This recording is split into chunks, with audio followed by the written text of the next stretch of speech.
Again. So, good morning, everyone. Thanks for joining us on a Saturday morning. We have something very special planned for you today. We will be, speaking to University of Victoria, and this is the premier university of Canada. I'm sure all of you are here because you have an interest in studying abroad, studying in Canada, and if so, you are in the right place.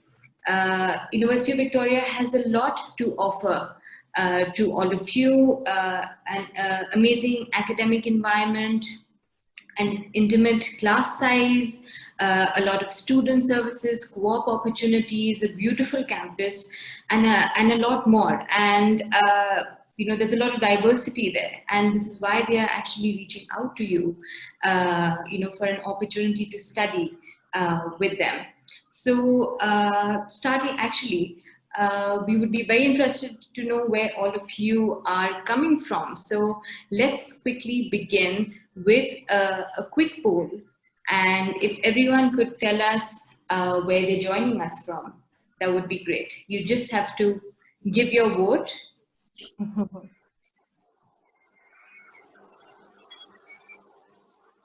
We'll be doing a couple of polls like this through the webinar. It's just a way of us getting to know you better, getting to know what all you require, what are your needs. So it'll be great if you, share your opinion with us. Couple of more seconds. Please share your country. All right. I'm sharing that with everyone to see. So 70% of us are from Indonesia. That's wonderful. 10% from Malaysia, 20% from Thailand. That's great. That's a wonderful, wonderful mix. And which is, I hope, this webinar proves to be very beneficial for you. We have a wonderful panel that will be speaking to you, starting with Jessica Morrow, who is Student Recruitment Officer, and she actually works with students from Southeast Asia, from Indonesia, Malaysia, and Thailand, like all of you are from. We also have two students here with us. We have Satria Brunner, and we have Abdul Aziz Arifin. Satria is from Indonesia and Abdul Aziz is from Malaysia. So, they were sitting where you are right now a little while ago, and now they are students at Victoria. So I'm sure you have a lot of questions about, how you can study with the COVID, questions about Victoria that, Jessica can answer for you, and also questions about student experiences, which both Satria and Aziz can help you through. So we have something very exciting planned for you.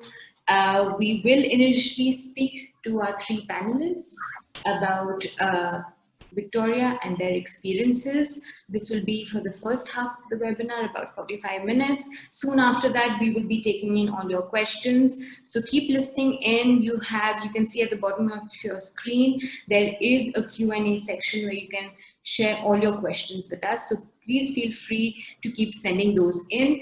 But before we begin in earnest, I have one more question for you. So let us see. You're still sharing the poll, but how many of you actually know Victoria well? Canada has about 10 provinces. Do you know which province Victoria actually is in? Is it British Columbia, Alberta, or Ontario? And Em, I can't believe you're starting with a pop quiz. You're going to give these students the impression that we're a really tough place. It's good to make sure that everybody's awake. Yep. Okay, a few more seconds. We have a mix of answers coming in. Okay, great. Thank you for that. And Jessica, I'm sharing the results especially for you. 20% who have gone for British Columbia, 10% for Alberta, and 20% think Victoria is in Ontario. So I have Jessica here who can actually reveal the answer to you. Yeah, And let me clear this up for you guys. yeah, please take over and please tell us a bit about what you're doing and about UVic and Victoria. Sure. Thank you everyone so much again for joining us today on your Saturday, your day off. I know that a lot of you have been planning for and dreaming about international education for a long time, and the time has come. Most of you are probably in your last year and you're starting to have to make really serious decisions. So, hopefully by the end of this, you'll be so inspired by everything we've said that you'll be just ready to apply this afternoon.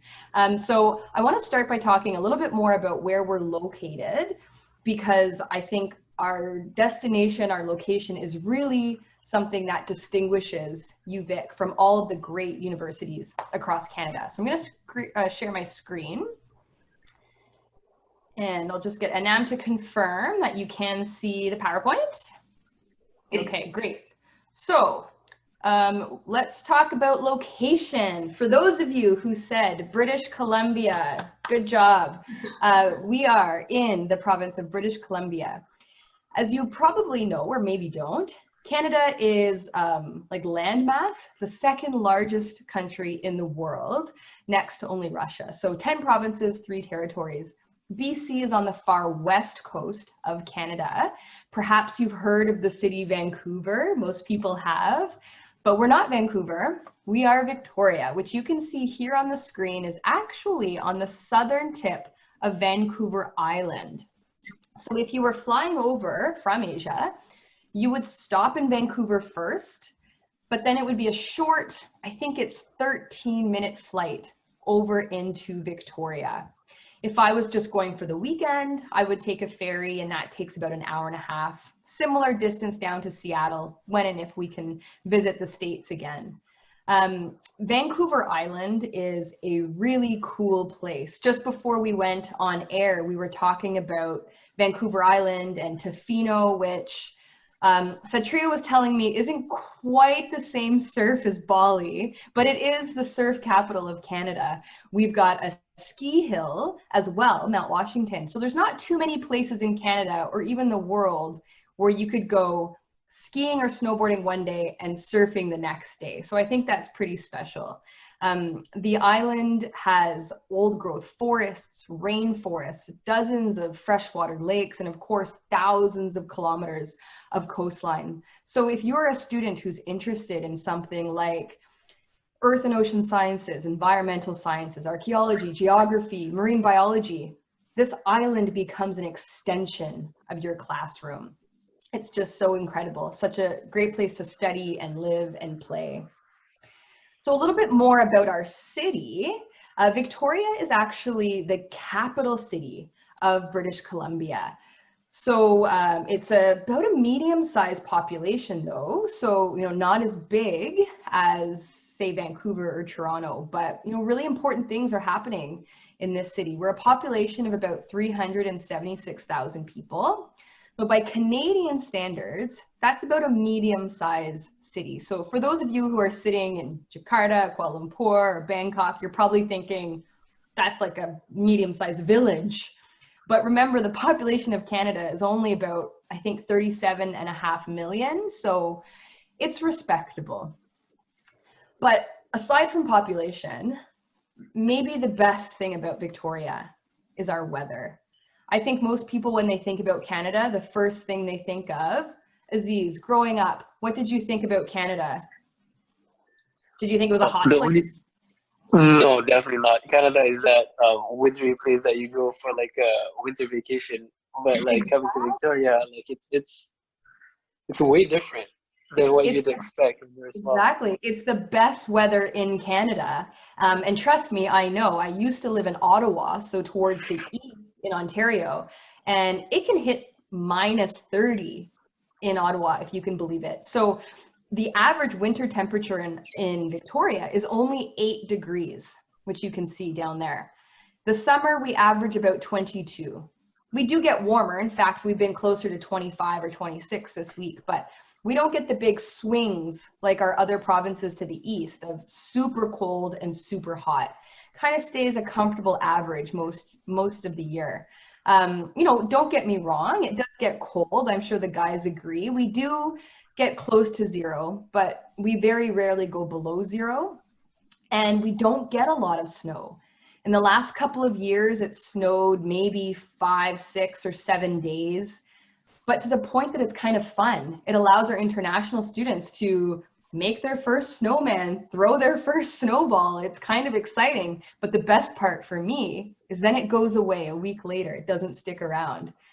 And last year, actually, we had a snow day. The university closed because it's so rare.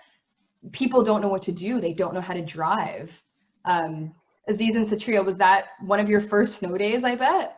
Yes, definitely one of my first snow days, and like one of the best days because no school and you can just build a snowman, build snow forts. It's fun. Exactly. It's like a treat. Yeah. And for those of you who are familiar, oh, Aziz, yeah, do you have happy memories of your first snow day? Oh yeah, I remember building my first snowman. Who was like 6 foot. I'm like 5'6" or something. It was taller than me. Yeah, definitely pretty sweet memories. There's also the time where we were hungry and then our car was stuck in the snow. So Yes, but aren't you happy that that doesn't last for 5 months or 6 months? Yes, yes, it was only yeah. Exactly. So that's awesome. And for those of you who have friends or family in Vancouver, they might complain a lot about the rain. They have a very long, rainy winter.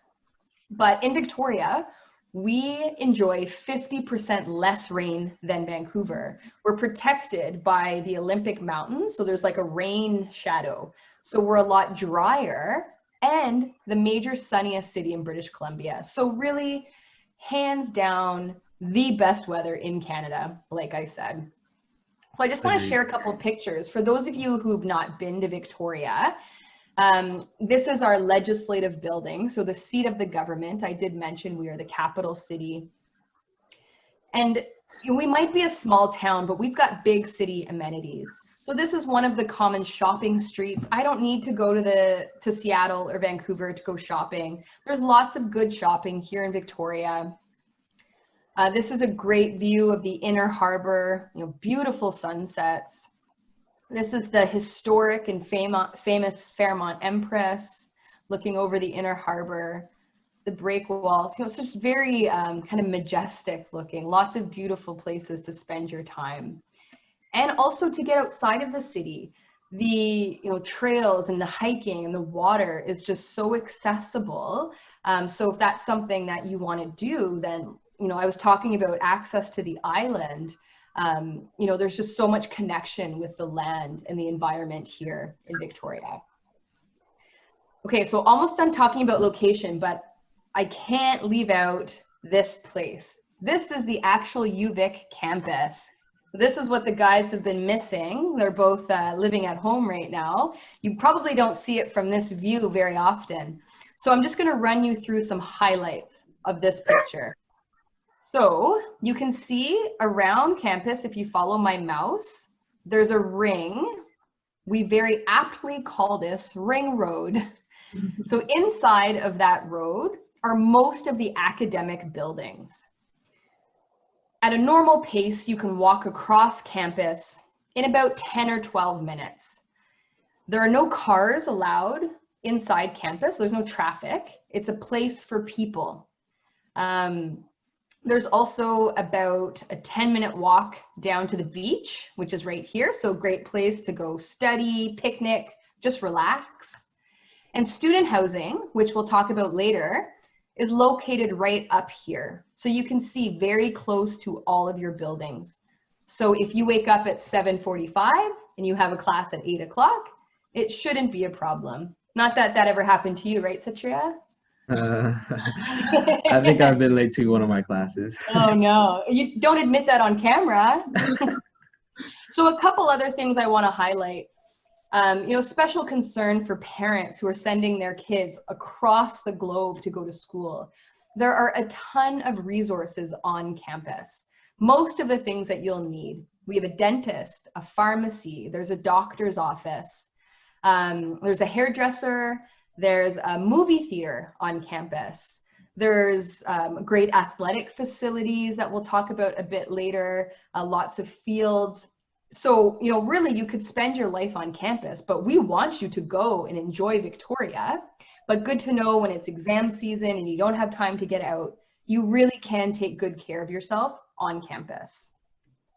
The last thing I want to point out, you might have noticed the predominant color in this picture is green. When we designed this campus, we wanted it to feel and look like a park. There is over 200 acres of green space on this campus. So you see all of this forest here. We call this Mystic Vale.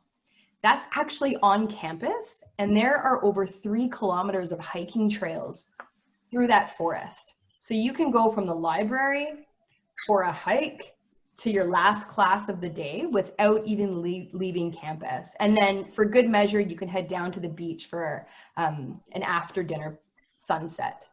So, you know, it's a really incredible place. I feel lucky to get to work there, although I haven't been to my office in a couple of months, but I'm anxious to get back. And then that's back to you.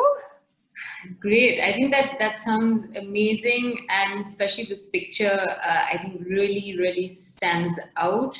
I've also been lucky to get on the campus a couple of years ago, and I can totally vouch for everything that Jessica has said. It's beautiful. You feel like you're in the middle of a forest, and I actually had a deer scamper across the street when I was walking through. So wonderful. Thanks, Jessica.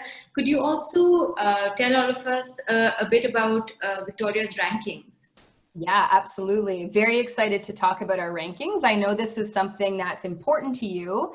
You're looking at universities maybe from across Canada or maybe even across the world. So rankings is a good way to start narrowing your search. Not listed here, but important to share is that UVic was just rated the top 2 comprehensive universities in Canada. So to give you a sense, comprehensive means that you have teaching, instruction, and research across many fields.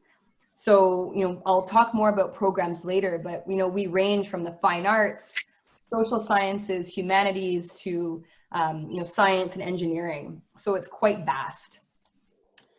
Another new ranking that I'm excited to share is that we are also rated #1 comprehensive university for graduate employability. So our graduates, 75% of our graduates who do co-op, which is like a paid internship, and we're going to talk about that as well, have a job offer the day they graduate. So our students are ready to work when they graduate. So back to that topic of comprehensive. Often when I travel, in the good old days, students would ask me, or parents would ask me, what's your best program? What is UVic known for? And that's always a tough question to answer because we are well known for many things. So you'll see there that we are rated in the top 300 globally in 10 subjects. So of thousands of universities and programs in the world, we have 10 in the top 300. And I want to list them quickly because you'll see how vast. So that includes computer science, earth and marine science, education, English, environmental science, law, math, philosophy, psychology, physics, and astronomy. So you can see the prestige from programs like physics and mathematics, you know, the really hard sciences, to the more liberal arts of philosophy and English. So there's really not a bad program at UVic. All are well supported and taught by world-class professors. Yeah, thanks, Anam. Yeah, so I know, Jessica, you mentioned programs and faculties. Let's find out from all of you what faculty you're actually interested in studying. You know, if you're not sure, you can just click on unsure, but you know, there's business, engineering or computer science, science, social science, human and social development, education, finance, and the humanities. What is your area of interest? And it's okay if you don't know. Yeah. Give you a couple more seconds to answer. Ooh, I'm always so excited to see. Mm-hmm. There we go. And here are the results. The most famous for engineering and computer science. Okay, guys, there you have your people, Yes, your yeah, my engineers. people. Business, okay, good to know. Closely No followed by business, human and social development, and education and science after that. Okay, so we're really all over the map. Yeah. Okay, great. So Jessica, could you tell us a little bit about the programs that international students can opt for at UVic? Yeah. So international students are eligible for almost every single program with no restrictions, except for nursing. That's the one exception, but otherwise, every program. So these are kind of our areas of interest. So everything from, you know, the physical sciences, like we talked about, the chemistry, the physics, to the fine arts, which no one seemed interested in, engineering, math, language, so really all over the place. So I just want to switch my screen here. We just launched a brand new website about a month ago now, and I think it's an awesome tool. So I want to show you how it works really quick. Anam, can you confirm you can see the website? I can. Great. Okay, so to start, you would go to uvic.ca. That's just our home page. And then to admissions, and you are going to be an undergraduate student. If you're just finishing high school or transferring from a local college or university, it's your first degree. And then we're going to go to programs, undergraduate programs. So here, if you want to sort by interest, so maybe you don't know, you're like, I really like the environment, but where does that live? You can select environment and sustainability, and it'll list all the programs that have some element or connection to environment. If you know exactly what you want, you know that you are a computer engineer, then you can search for it here. And then last, you can search by faculty. So just as my demo, I'm going to use biology. So let me just show you the information you can find, because this is such a good research tool. So you can go through and read a bunch of these if you're not sure what you want. But let's say I want biology. It'll give you a little bit of a description. So maybe if there's a program you're not as familiar with, like biochemistry or anthropology, not very common at the high school level, we'll tell you about it. A few quick facts. This one, pay attention to co-op. We're going to talk about that. Areas of focus. Some programs will have a specialization. So in the case of biology, you could focus on marine, forest, or neurobiology. Not everything will have a focus, but those do. Some common careers. So maybe you're thinking, I want to be a veterinarian, but I don't know what I should study to get there. This could help in your research. Some sample courses.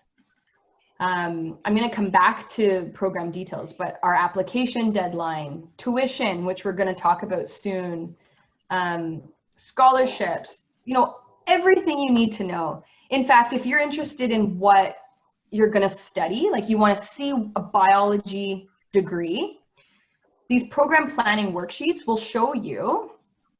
I'm sure Aziz and Satria are very familiar with these. But this will tell you all of the required courses to graduate with that degree. So it says Bio 184. Okay, what does that mean? If I click it, I can read a little bit more about it. So it'll tell me, Bio 184, it's about evolution and biodiversity.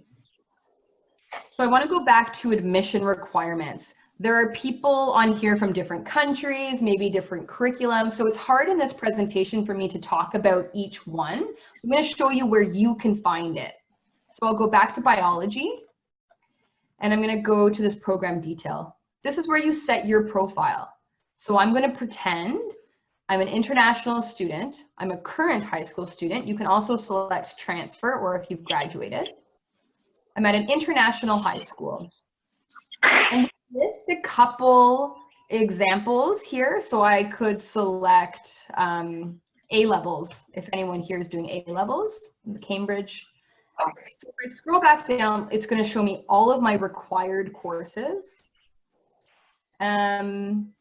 And then it'll say you need minimum grade, you need 3 C's in your A levels. If your country is not listed, like Thailand isn't listed, for example, here's what you can do. Current high school, international, all other curriculums. Show program. And here, it's going to list the accreditation, basically, the certificate you need from all these countries. So we go to Thailand, and this is what we're looking for here. So hopefully that makes sense to those of you in Thailand, and that it would be similar for Malaysia and Indonesia. If you want more details, then definitely we're going to share my contact information, and you can get in touch with more questions about that. Yeah, so I'll leave it at that for now, and there might be some more questions that come up later. And I think we've already had a question from someone asking about how to apply to study at Victoria as an international student. So can we use this portal to apply as well? Can you talk us through the process? Yeah, sure. So I have a slide up there now. I think you can see it. So basically, the steps to apply, I don't have a slide for each one because really once you do one, it prompts the next. So first you have to decide what you want to apply for. So we've talked about programs, maybe you've done your research, and maybe you still don't know. That's okay. Even if your parents, your counselors are telling you, make a decision, it's okay. If you aren't sure, you can apply into the Faculty of Humanities, Science, or Social Science. All of those allow you to apply as undecided.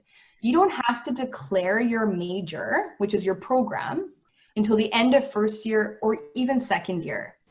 And I also want to reassure you that in Canada, if you choose a major and you don't like it, you can switch. Some countries are very rigid and you can't make changes. We have people in Canada who are making changes, multiple changes throughout the years. So I don't want you to be stressed about choosing a program. Your application will also allow you to choose a second program, like a backup, so you don't have to put in 2 applications. You can indicate both. If you are thinking about September 2021, the application is open now, so you can apply this weekend if you wanted. The deadline to apply will be January 31st, so you do have a few months still. If any of you, and I think there's a poll question later, but if any of you are thinking about January 2021, the deadline is coming up. It's September 30th, so you don't want to miss that. We also have a May start point. So you can start 3 times a year, September, January, or May, for not all programs, but most. So engineering and business, for example, you can only start in September. So submit your application. It's through our online portal. Just go to uvic.ca/apply, and it'll take you through the steps. I have some notes about the application here. It shouldn't take you long, 10 or 15 minutes to complete. Satria, is that about what you remember? It was a few years ago. Yeah, it was fairly easy. I think 10 to 15 is a good estimate. Yeah, good answer. I didn't even tell him to say that. So it'll take 10 to 15 minutes. We're just going to be asking for your personal information, just like what's your name, what's your address, your high school information, and then the program you're applying to. We're not asking for any documents at that point. The only exception might be business. There is a supplemental application for business, a resume and a personal statement. So that will have to be submitted when you apply. But otherwise, you just give us that information. There will be an application fee at the end. This year, it's $137. As soon as you submit that, you'll get an email pretty quickly just saying, confirmed, we got your application, thanks. Within a few weeks of that, you'll get another email just indicating you've been processed. So watch for that email, it's an important one.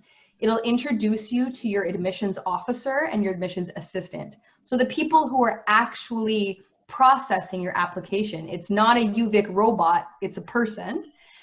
And they are going to create a checklist for you. That checklist is going to indicate all of the documents that we need. So if you are in progress, like you're in the middle of grade 12, then you will upload an in-progress transcript, just like a PDF of your grades so far. We're going to use that to try to give you a conditional offer. So the condition will be that you maintain that grade when we get your finals, whenever that is. Usually it's not till the summer. We're also going to ask for English language proficiency, which I think we're going to talk about next. And once we get all those documents, you should have a decision 4 to 6 weeks after we get all those documents. So that's kind of the general process. There are a bit more details, but if you read your emails, you're kind of prompted throughout. Cool.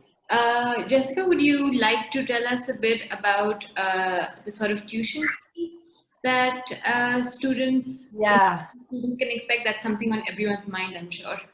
Yeah, it's an important question, so happy to talk about it. The way it works is we charge by term. So UVic has 3 terms, September to December, January till April, and then May to August. Now, don't worry, most students take the summer off. You're not expected to go to school, but you can. The engineering students are laughing because they go to school all the time, I think. Yep. Okay. Not to scare any future engineering students. Okay, so the 25,860, that's obviously in Canadian dollars. That's assuming 10 courses, so 5 each term. If you divide that by 10, you'll get the cost of 1 course. So many international students in their first year might only carry 4 courses a term as you adjust. Books and supplies, that's an average. We just want you to be aware that there will be costs associated with books, for example. Just over $1,100. That will include your bus pass, which is great, athletics, the student society, but also your extended health. So that would be like your dental, your eye care, prescriptions, massages, if anyone wanted those. So all of that extended health that's not covered by the Canadian provincial healthcare. We also quote the residence rooms there. So single rooms are the norm. We have about 80% of our rooms are single occupancy. With a meal plan, that's about $11,400. But if you want to have a roommate, maybe you're bringing your best friend or your cousin with you to school, you can have a double room. It's a little bit more affordable, but also has a meal plan. Then we have cluster rooms. They are more like an apartment style. So there'll be 4 separate bedrooms, a shared kitchen, and a shared living room. There's no meal plan because most students would choose to cook. So if you are a student who maybe has severe food allergies, or maybe you have dietary restrictions because of religious purposes or veganism or vegetarianism, all of those can be accommodated on the meal plan, but maybe it's just your preference and your comfort to cook for yourself. So that's where a cluster room might be your better choice. So when you add all of that up with everything from tuition to residence, you're looking at probably over $40,000. I'm a liberal arts, I'm a humanities student. I don't do quick math. So I'll leave that to you guys. So that's an idea of the tuition.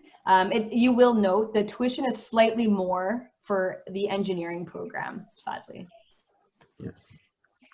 And speaking of programs again, could you tell us, I know eligibility is very important, but specifically about English language requirements that would be required of international? This is a common concern for our international students. So most commonly, students would write the IELTS or the TOEFL.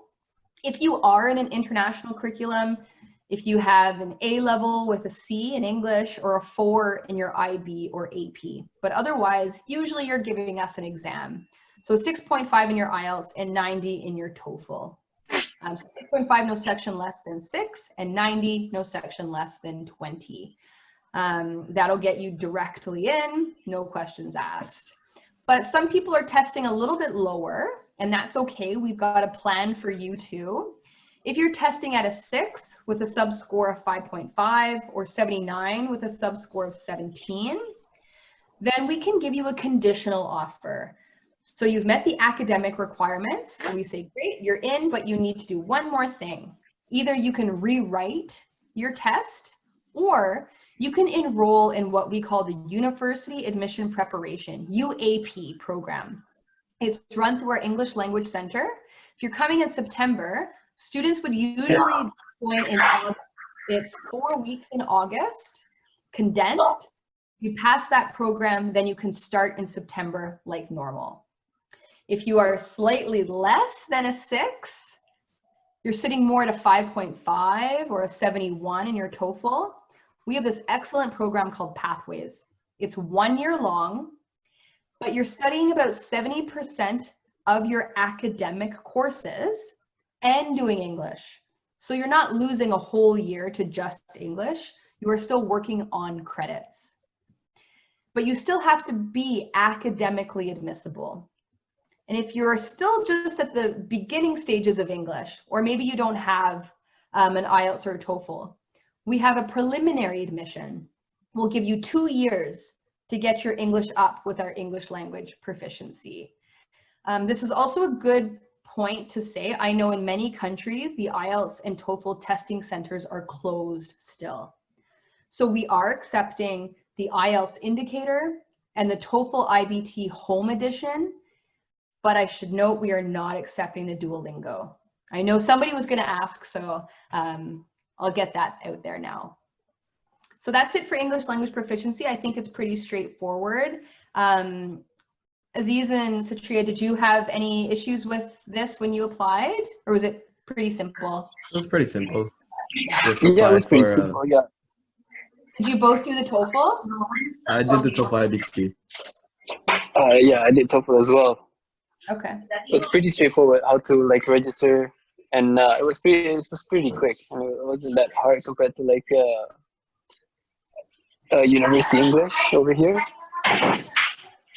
I think the levels of English in the countries that we're speaking to is quite high. So just to note in terms of process, when you get your scores, we do need the official scores. So you'll order them from the testing center where you write, and they will send them directly to UVic. So if you just upload a PDF, that won't be considered official.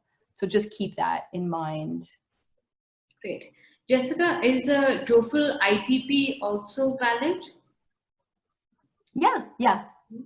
So that's a question that just came in, so I thought I'll quickly ask you.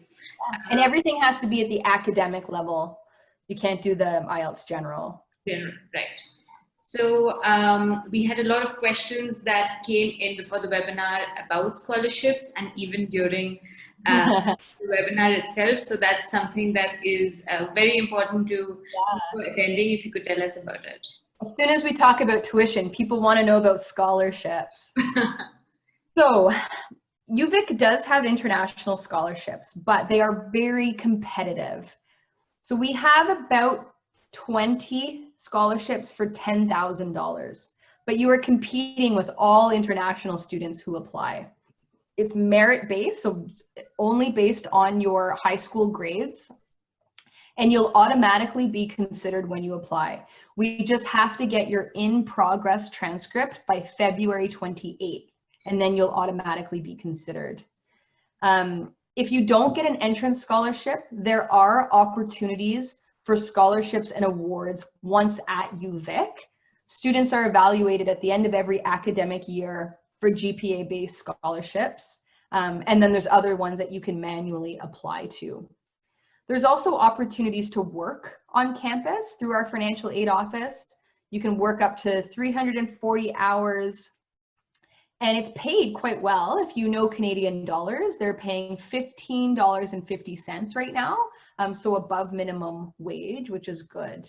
But in terms of offsetting finances, you know, the great thing about studying in Canada is that the government allows students to work. International students can work up to 20 hours a week off campus in most cases, and an unlimited amount of hours on campus. So that's helpful when it comes to offsetting some of the costs of studying internationally. So it's a great option if you wanted to get a part-time job, if you have time during your studies. Okay, awesome. So what about, I mean, students have, okay, say applied and everything, made it through. What about housing options on campus and off campus? What does UVic offer? Yeah, we have a great student housing community on campus. I kind of pointed to it on the map that it's right on campus, just outside of the ring. So first year students who are coming directly from high school are the priority. So we guarantee housing to all first year students. Now, sometimes we're not sure what that will mean with COVID. Right now, our residents, we've had to limit occupancy, but with the hope that things look a little bit more normal by next September. If you're coming directly from high school, you are guaranteed a spot. We are going through some construction right now. We're building some brand new state-of-the-art facilities for our students, which is really exciting. But you can see, you know, it's relatively modern, it's clean. We have 24/7 security on campus, so students feel safe. This is a, you know, a typical single room. Maybe I shouldn't say typical. I don't know how often the students' rooms are this tidy. I know, Satria, you lived on campus. Yes, I Was did. your room ever this tidy? I think personally I'm a tidy person, so it was Okay. a bit tidy. Okay. It's not your mother's, not over your shoulder. No, I take care of myself. But yeah, definitely it could get messy, even if you have like, if you're in a double with a roommate, you know. So were you in a single or a double? I started off with a double, Okay. but then just because I had different times with my roommate, so like I would be studying at night, he would be sleeping already, so I didn't want to bother him, so I ended up switching to a single, and UVic accommodates that, so you're able, like in the middle of like the year, you can switch to a single bedroom. That's great if it's available, and luckily for you. Yes, definitely, if it's available. So the last thing I wanted to talk about in terms of residence were these living and learning communities. Satria, did you live in one? In a learning community? No, I applied for one. So let me just kind of summarize and then he can pop in. But when you fill out the housing application, you can indicate 5 choices. So you can indicate an all-female floor, an all-male floor, a quiet floor. But you can also indicate a living and learning community. So they're kind of areas of a floor or a building organized into people who have similar interests. So some of them are faculty-based. So there is one specifically for engineering students. So if you are just so passionate about engineering and you want to just live with engineers where all you do is, you know, study and whatever else engineers do, you could do that. Engineers have fun, I know. There's the business one. We've got some people in business, humanities, science, but there's also some that are interest-based. So there's the sustainability, the health and wellness. So these are important because if you are, you know, you're coming to campus brand new, you might not know anybody. The people that you will be living around will at least have one thing in common with. And then each floor usually has an upper year student. We call them community leaders, CLs. Most in the States, like in Hollywood movies, they call them RAs. So similar, an upper year student who lives amongst the first year students. And they're there for multiple reasons.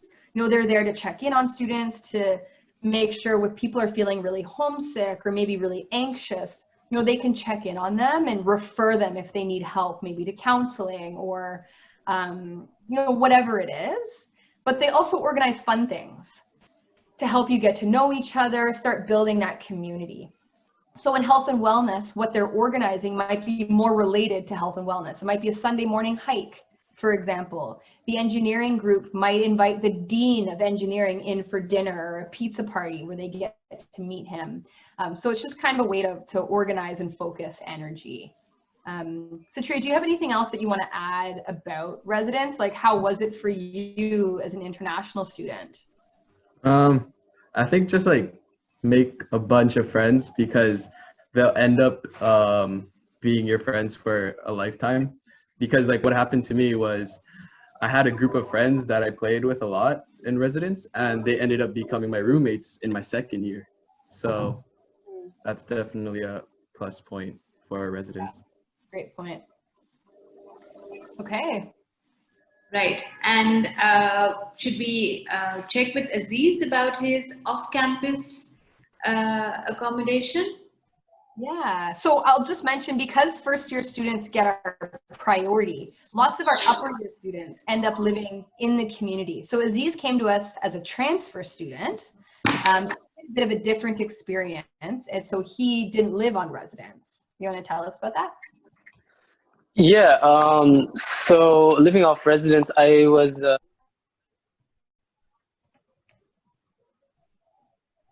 Oh, Aziz, We can't hear you. oops. I think you're back. Yeah, yeah. Hello? Yep, we could hear you. Yep, you're good. Hello? Go ahead. All right. Yeah, you're good. Yeah, all right. Now, the thing is, even though I was living off campus, I was spending my time a lot in what's it called, in cabs and whatnot with students from res, so it wasn't hard to socialize with students on and off campus.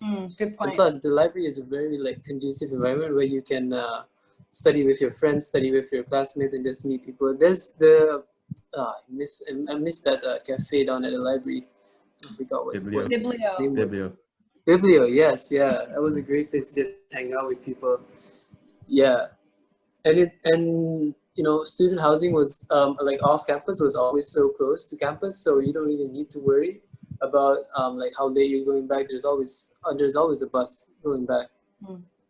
For me especially, it was I was riding the 28, and the 28 goes up to midnight, so I had a lot of time to spend, you know. For your late night study sessions. Yeah, Cool. yeah. Thanks for sharing. Basically Yeah, that's building a good robot point about projects. Yeah. making a point of connecting with students on campus, even though you live off campus. Yeah. Wonderful. Thanks for sharing. Now, I know Jessica touched upon this earlier. We'd love to know what intake you're actually interested in studying at UVic. Is it, January 2021, May, or September? Could you please vote for the intake that you are interested in studying at?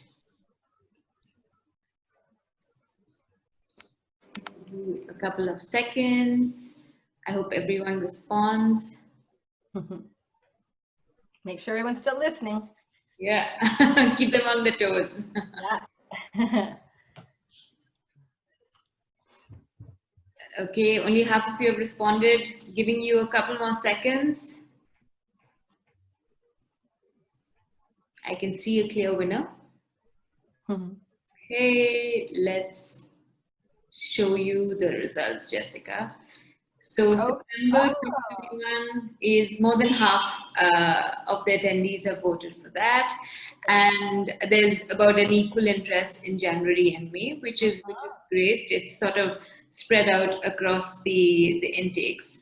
So for you January folks, you better act quickly. But you know, the one thing about with COVID is we did formally announce that we'll be online for January as well. So you can commence classes before you get your study permit. Yeah. So that kind of relieves a bit of the stress of the timeline if you are thinking about January. Absolutely. And talking about the COVID, I think a lot of students are sort of concerned about, you know, safety and how our campuses in Canada are just managing, what can they do for students? So could you tell us a bit about that? Yeah, so, you know, it's so difficult to say by the time all of you get to UVic, or if you choose to come, what the state of the world will be. It's difficult to guess what September 2021 will look like. I can confirm right now we are primarily online, so that's why these two fellas can continue their studies at UVic from both Indonesia and Malaysia. And then for January, for those of you thinking about January, we will continue online. So it's not always easy for international students. You know, Aziz and Satria were talking about they're having some 4 a.m. classes, some midnight classes because of time zones, but you know, they're committed, they're making it work. Professors are trying as well. They're recording some of their lectures, trying to make it easier for students to manage. Satria, do you want to share that story? Like you're getting a package from one of your professors? Yes. So with engineering, there's a lot of like classes that have labs, and what UVic has done is there's labs that require equipment that you have to actually like have on your hands.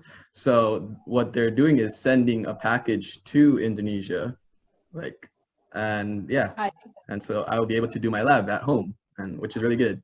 And I'd just like to add on with like the lectures. So right now I'm taking classes that have live lectures, but what the professors do is that they record the Zoom meetings. And so say if you miss it because you fall asleep, which probably will happen, you'll be able to review it afterwards. So it shouldn't be a problem. They won't just like pass by like that and leave you alone, but they'll help you for sure. Good point. And we don't know too what the Canadian government will and will not allow by that time. You know, students may start to be able to enter Canada again if you wanted to study within this time zone, even if it was online. So, you know, things are really just up in the air right now, as we say. Yeah. And that's great. So we'd also now love to hear a little more about Satria's and Aziz's experience. And we'll come back to you, Jessica, with a few more questions. Before we get to know both of you properly, could all of you tell us, you know, what sort of applicant you are? Would you be looking for undergraduate programs, graduate programs, or are you looking to transfer? I have definitely talked mostly about the undergraduate experience, but you know, all the information about our beautiful location, about Victoria, about the campus, I mean, that applies to everybody. Exactly. We did have a few questions about graduate programs and transfers, so we can definitely take those on in a little bit. Sure. Yeah, Aziz was a transfer student, so he might have some good insight about the process as well. Okay, so let's see the responses. I think half of you are interested in undergraduate programs, 30% in graduate, and some of you are looking at a university transfer situation. So wonderful. Thank you for responding. So Satria, if you could begin by just telling us a little bit about yourself, what you're doing at UVic, and how did you find yourself studying there? Okay, so hi, I'm Satria Brunner. I come from Jakarta, Indonesia, and I'm taking mechanical engineering at UVic with a business minor. How I got to know UVic was I was technically supposed to go to the United States, but because of the conditions, so I decided, okay, I'll look to Canada.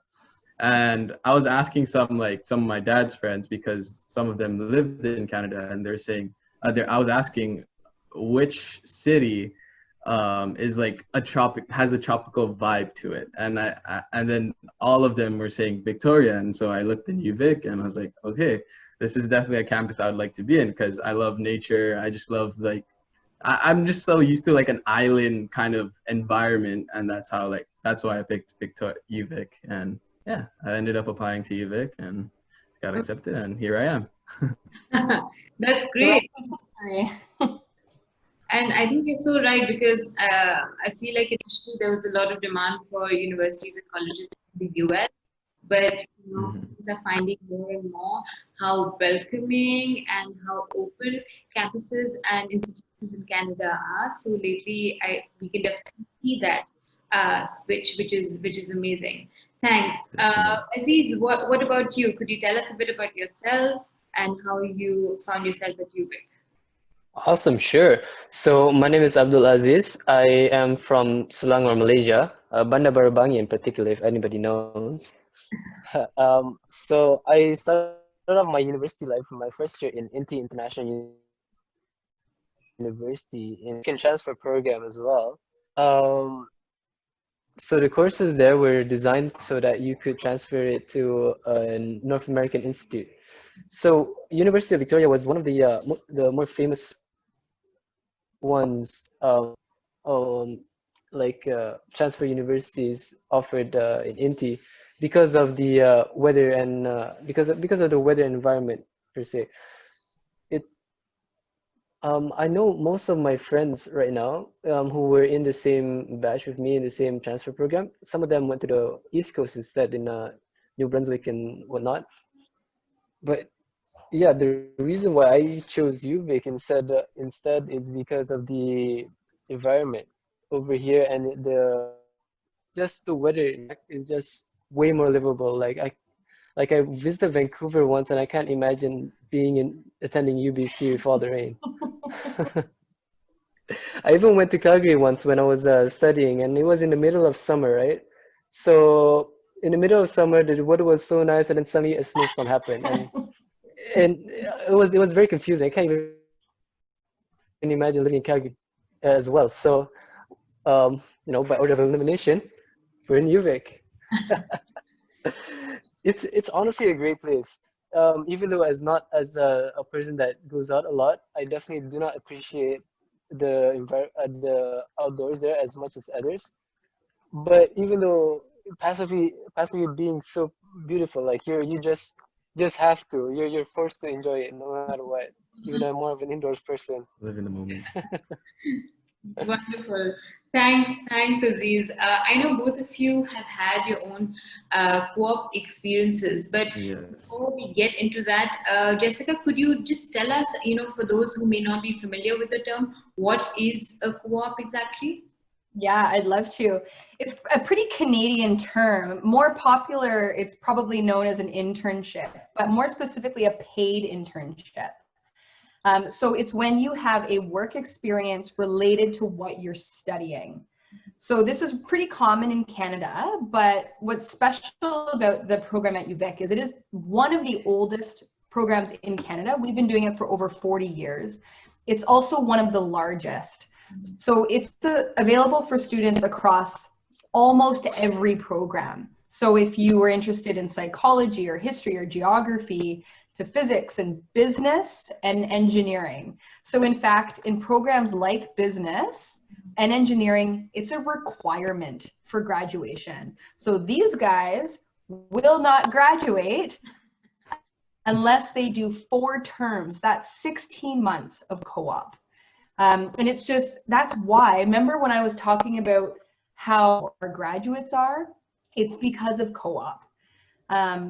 They gain so much work experience, they get a better sense of the things they like and don't like, and they're building a network of mentors or people who will act as references. In fact, many are getting hired by their co-op employers when they graduate. So that's just a little bit about the program, but I think now we'll ask the guys to tell us a little bit more. Sure. And then who do you want to start with? So Satria, I think you've done one co-op, right? I've done one co-op. So was yours in Canada, Satria, or was it no, an international co-op? It was an international co-op in Indonesia. So that's the thing. You can do a co-op in Canada or back at your home country, whatever works for you. So what happened? Should I start? Okay. So like what happened was in my first year, during the summer, because technically in engineering you do have like one summer that you have a break, but I kind of wanted to expedite my graduation, so I did a co-op. Because it was my first year and I kind of missed home, I went back home to Indonesia to do a co-op. It was with a renewable energy advocate company. It's Co-Action Indonesia. And what I did mostly was like research R&D about like renewables, because renewables is basically the future of energy. And it was definitely a good experience. I think it was good that I did research first, because in my first year I didn't get too much like hands-on experience yet with all the mechanics and all that stuff. So it was definitely a good transition for my first co-op. And also just like to add on, we do have 4 mandatory co-ops, but you don't have to take them all at once. So you can spread them out within like a fall semester, a summer semester, or even a spring semester in between your study semesters. And so a good thing about co-op is I kind of find it as a way to relax from studying, because if you study for 2 terms straight, it's definitely tough. You will burn out for sure if you don't pace yourself. But with a co-op, you're kind of like releasing, that stress, and you're just gaining experience, gaining new connections. And that's very true, like connections, because whether you want to work, whether you want to open your own business, it's all through connections, and networking is very important. So definitely take advantage of the co-ops. Great, great. I think that's a lot of important points that you've brought up, Satria. Aziz, I believe you've done 2 co-ops so far. Can you tell us about that? Yeah, sure. I would just like to add on first to what Satya said about having like 4 distinct co-ops as an engineering student, is that you have a lot of chances to have different experiences. Say my first co-op position was in Petronas, the KLCC Twin Towers. I was in the 50th floor with the structural integrity team. So one of the main takeaways from that first co-op, I would say, like from a work-life perspective, is that I had the experience of being in a big corporation and how I would fit in such a big corporation. Like, what would my career look like looking at the senior engineers over in a big corporation? Going on to my second co-op was with a smaller consultancy firm here in Malaysia, Science Teras and Berhad, and you can really compare and contrast the experiences you've had throughout all the 4 co-ops. And for my next co-op, I'm looking to go back to Canada to get some local Canadian experience and then see how that works out then. So really, the co-op program here gives you a chance to like feel everything before like solidifying your career into something. That's really Figure great. out for yourself We often compare it to test driving a car, right? You can never buy a car without test driving it. Similar with the career, to start a career having never really tried before, it gives you a chance to do some test driving. Mm-hmm. For sure. Agreed. Thanks, guys. Also, let's talk a little bit about your experiences on campus beyond academics.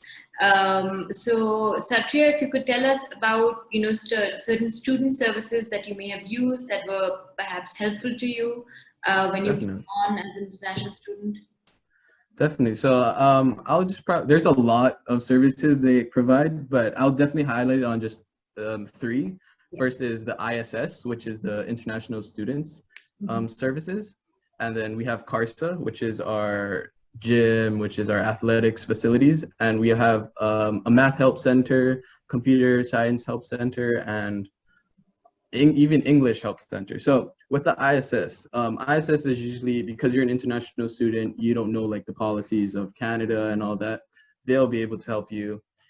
Also like with visa, if you want to go back, all of that, they'll help you. They're also, for me personally, I was going through some trouble because I was kind of feeling homesick, and ISS kind of helped me with like a bit of counseling, and they provided like connections to, just help me out.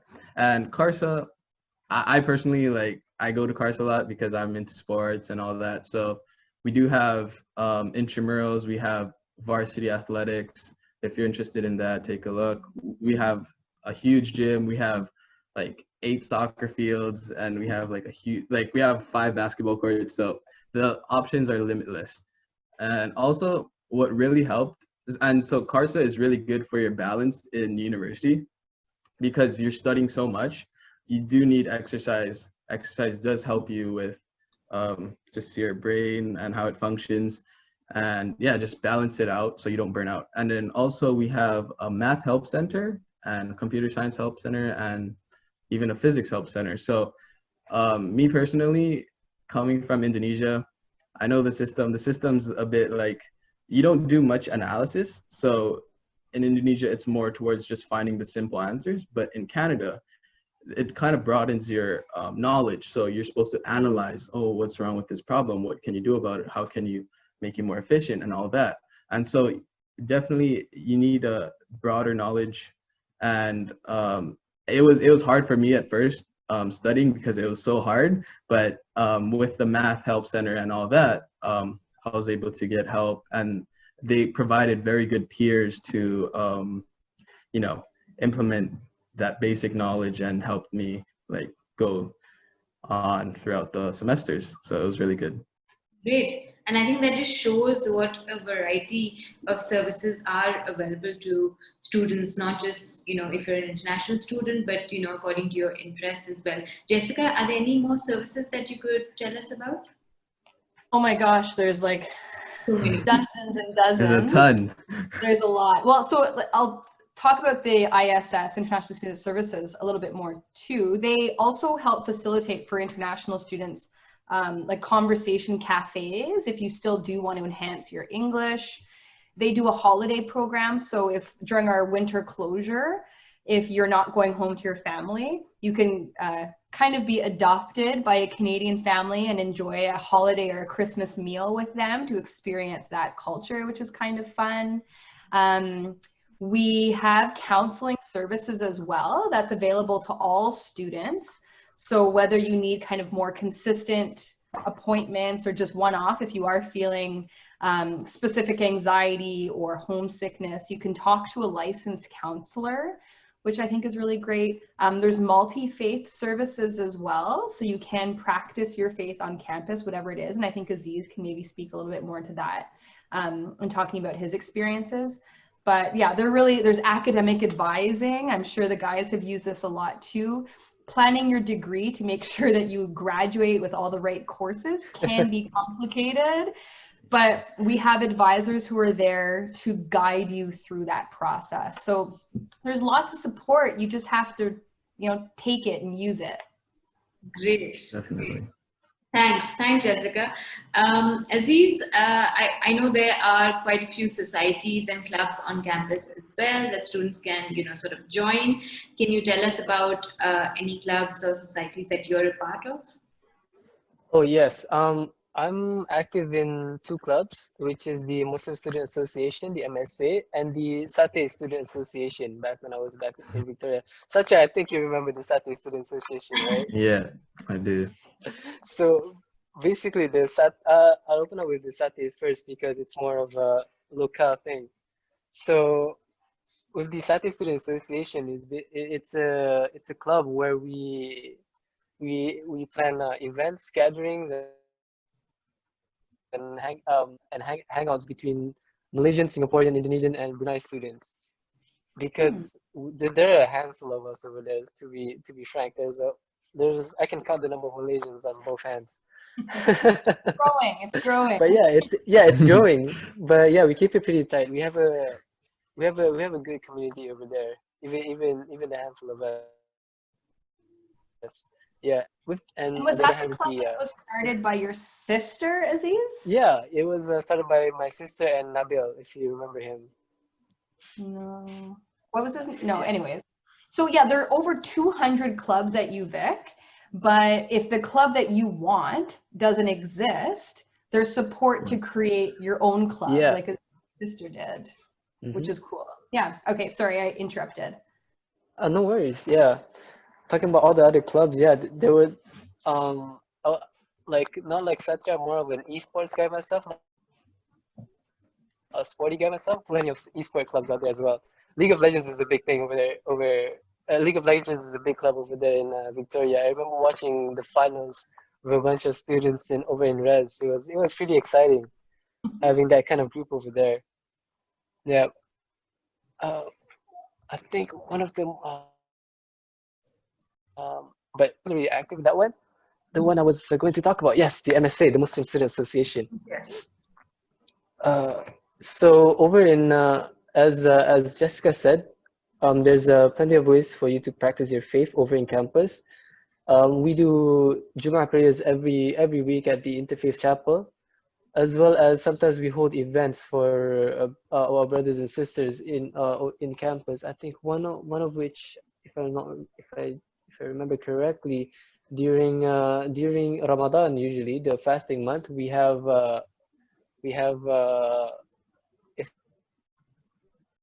iftar event, or maybe somebody hosts an iftar event, which is where we break our fast after a day of fasting. And besides student-led associations, there's also the mosque-led events.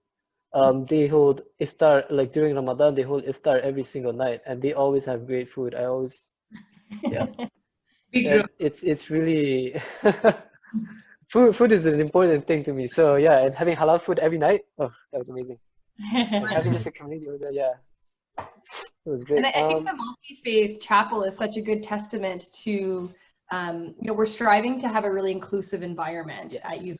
So no matter what your faith, or if you don't practice the faith, you know, they also hold, you know, like secular meditation sessions. And it's just, it really is a principle we try to practice across UVic, you know, whether it be to our local Indigenous students, our international students, or domestic students. And it really is a place for everyone to, you know, live their best lives, whatever that looks like. So I think Aziz's experience speaks to that, I hope.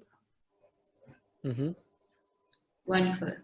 So how about we open this up to the audience now? I know I've been taking up some questions, you know, during our interaction, but we have a few more. So we have a question, Jessica, on how to actually pay the fee. I know you've mentioned about, you know, what approximate of tuition fee. But do they need to convert into a certain currency before paying, and how can they actually pay? If you could just tell us a bit about that. Yeah, so it can happen in different ways, depending sometimes on your study permit process. But generally speaking, a student will be charged their tuition after you register for courses. So if you're thinking September, registration usually happens in June. Because we're charging by course, right? So if we'll charge you for after you register, and then you have until about 3 weeks into September to pay, because that's where you can add or drop classes. Internationally, students, there's a few options. Wire transfer is probably the most common through Western Union. You do have to convert into what would be the Canadian amount, which is what we'll be quoting you. If you do prepay, which does sometimes happen if you're doing that for the sake of study permits, for example, we can give you an estimate. I can work with you to give you an estimate, and you would transfer the money, and it would sit as a credit on your account. So if you don't end up using all of it, it would stay there and carry over for the next year, for example, or we could go through a refund process. But once you get to that point, you know, it becomes pretty obvious. We you know, give you details in emails about the steps. Okay. Yeah. Okay. Thank you. I hope that answers. Oh, yeah. I will also add, though, if you get an offer of admission, it's a $200 Canadian dollar acceptance deposit. So you will have to transfer that. And then that's what indicates to us that you are accepting your offer. And then we can open up the processes like registration. Okay, wonderful. Thank you. We also have someone who's asking if, I think they want to basically hear more about the experience of studying at Victoria and have more questions. They're actually asking about a WhatsApp group. I don't know if that is available, but we do have, you know, 2 students here that, you know, if you have any specific questions, you can, you know, ask them. Something that we'd love to know actually from both you, Aziz and Satria, is if you went through any challenges being an international student, and how did you go about sort of overcoming them? Aziz, you want to go first? Sure. I would say in my first year, one of my biggest challenges was during when I was taking the English course, ENGIA 135, I think. I transferred like 2 years ago, so I was younger me was pretty insecure with my English, coming from a country that doesn't have English as a first language, right? So to deal with that, I found support in the lecturers. Richard Packard, I think. He was a very supportive lecturer, and he helped me a lot with my English in Victoria, and just being comfortable with speaking and writing in English in a technical and informal technical and informal environments. Great, great. And what about you, Satria? For me, I think it was probably the academics, because like coming from high school, I definitely felt I was like well off with my academics, like ranked in my school and all that.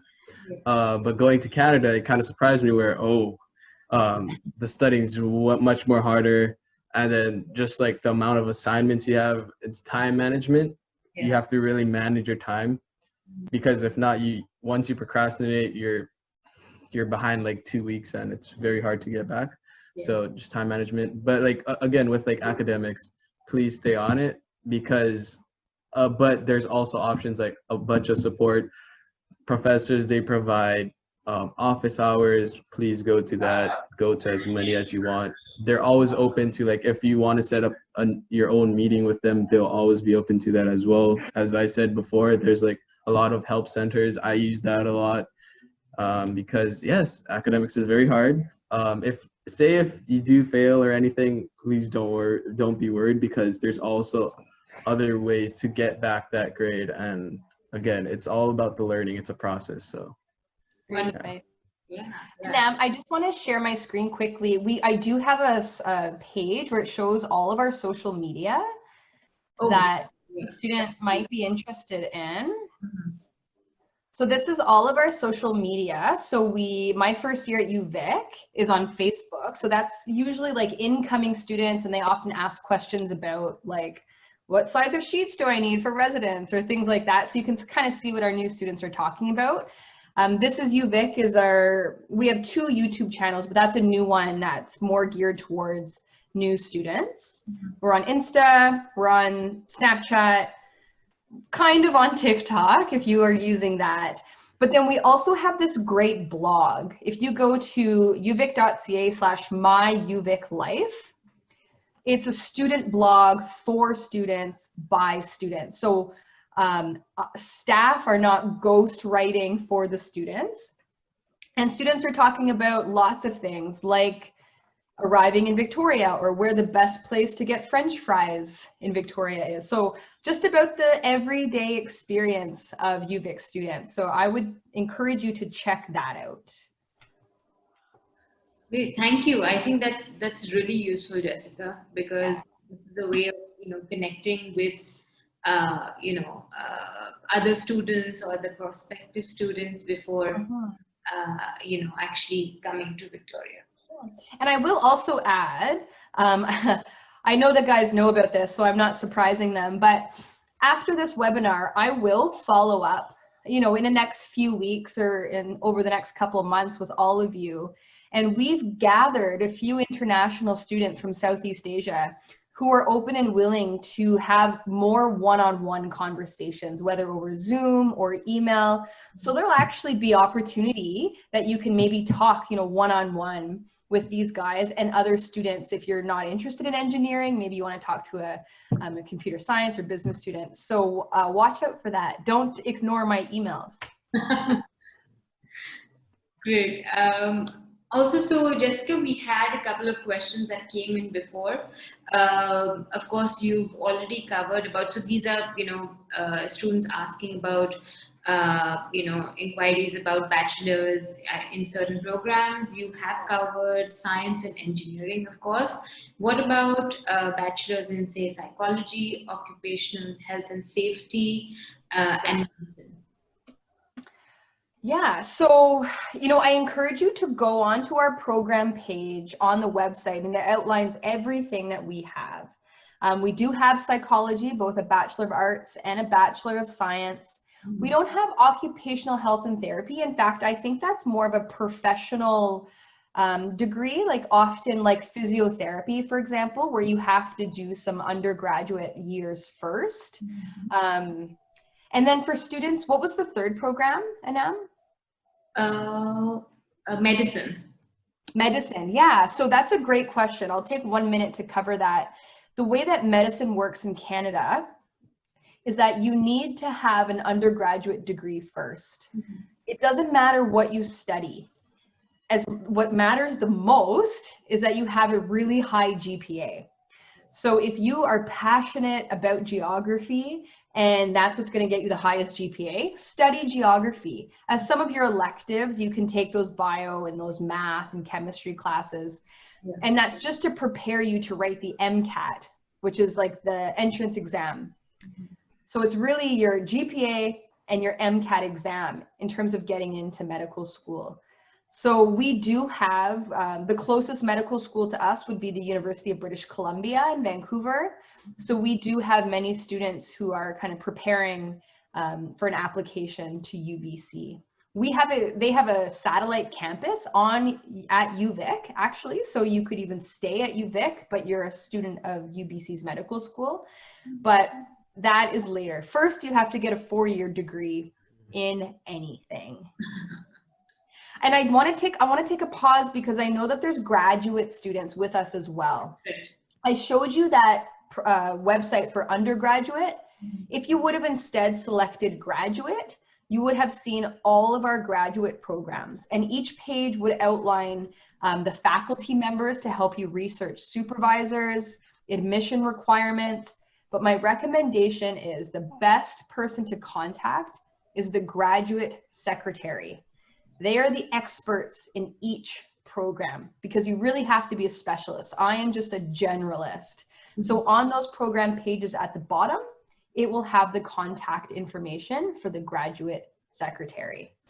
I'm also happy to connect you if you can't find it or you're unsure. I'm also a great resource. Good connector. And Jessica, we do have a question about someone asking about graduate programs and if a thesis would be required for the application. Would you know about this? It's difficult to say because the application differs slightly for every program. What is common is that you need a B average in your last 2 years of your bachelor's program, English language proficiency, and a 4-year degree, obviously. But then the specifics of a research statement, or in some cases a GRE or a GMAT, those will all be program specific. So that's why you really have to research your specific program. Okay, perfect. Hard to say. Okay, so I'm getting back to you guys. Could you tell us something fun? What would be your favorite spot on campus? On campus, I'd say Carsa. Definitely, like where you can play basketball and soccer and all that. That's my spot. But to study, if you're an engineer, you're able to get like a card where you can enter the building 24/7. Well, if it wasn't for COVID, but yeah, so you can study like late night at 2 a.m. at the engineering building, where if you need like peace and quiet, definitely the place to study. Cool. Aziz, what about you? Pardon, what was the question again? What would be your favorite spot on campus? Oh, favorite spot at campus. I think my favorite spot is lying quad in the library. Yeah, that's my favorite spot. In the summer when it's really bright outside, or when in the spring it's still cold but sunny outside. You can just go out in front of the quad and just take a spot. You just lay down there and then just take a break from everything. You know, you just take a pause. Just to clarify, the quad is this giant, big green field in the middle of campus. It's protected. We will never build anything on it. So it's open, for students to have naps, to study, to play frisbee. Yeah. So just for activity. So it's kind of a nice gathering spot in the middle of campus. Awesome. Thanks. So we're just taking, I know we are, going to be wrapping up soon. Just a last few questions that we'll be taking in. I know Aziz has also been a transfer student.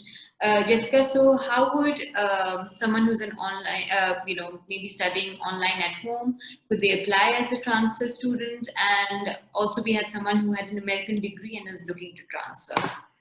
Yeah, okay. It can be the same application.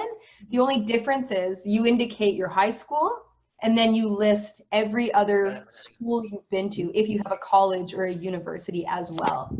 Then you're also going to send us those transcripts. So just a couple extra steps, but not many. Yeah. Okay, wonderful.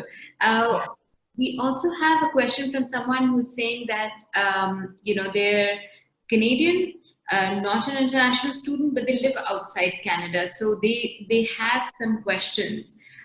Could you tell us a little bit if, what the process would be for them? And then I think we can share your details, in case they want to get in touch. The application process, again, is exactly the same. The application fee you pay is not whether you're domestic or international. It's based on where your transcripts are coming from. So that will likely be the same. Mm-hmm. The real difference for you is what you will pay. The tuition is different than the international tuition because you would benefit from the government that subsidizes our tuition. So that will be different what you pay. You obviously also don't have to get a study permit, which is great. But if English is not your first or primary language, you still do have to meet English language proficiency. So that's up to you what you indicate as your primary language. If you are fully comfortably bilingual, then you still might choose to indicate that English is your primary language. But otherwise, the process is entirely the same. Okay, wonderful. So we are going to be wrapping up soon. How about Satria and Aziz? Can you give one good, any advice from your end to all those who are listening in? What would you recommend for them to do?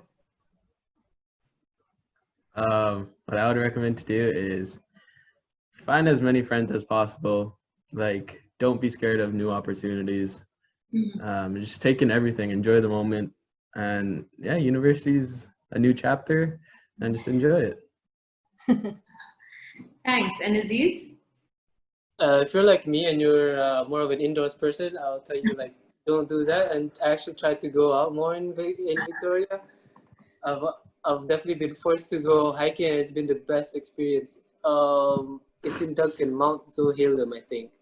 I don't remember how you pronounce it, but yeah, it's a great spot for hiking. There's also Mount Doug. There's also by the beach. You can go to Cordova Bay, Cabro Bay.